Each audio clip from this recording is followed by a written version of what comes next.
বর্তমান সময়ে মিডিল ইস্টের মুসলমানরা সবচেয়ে বেশি মুনাফেক খারাপ, বিশেষ করে মাসরি যারা আছে মিশরের লোক, এরা ডাইরেক্ট মুসলমান রক্ত চুষে খায়। আজকে শুক্রবার নামাজ পড়তে যাব, নামাজ পড়তে নিয়ে গেল। আরেকটা বিষয় আপনাদেরকে বলি যে এখানে আপনার 1 বছর ধরে চাকরি করি মাঝরাতে, প্রায় 1 বছর হয়ে গেছে, কিছুদিন বাকি।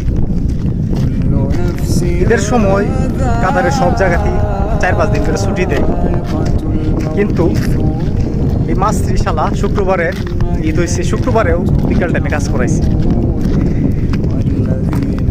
মানুষে ঈদের সময় খুশি হয়ে 100-200 টাকা বাড়ায় দেয়, কিন্তু এরা 10 টাকা বেশি দেয় নাই। 3-4 দিন আগে টাকা দিছে, স্যালারি দিছে, যেখানে 1600 টাকা স্যালারি আমার, সেখানে টাকা দিছে 1300 টাকা, আর 300 টাকা কাইটা দিছে। দেখেন কত বড় খারাপ, কত বড় হারামি এরা।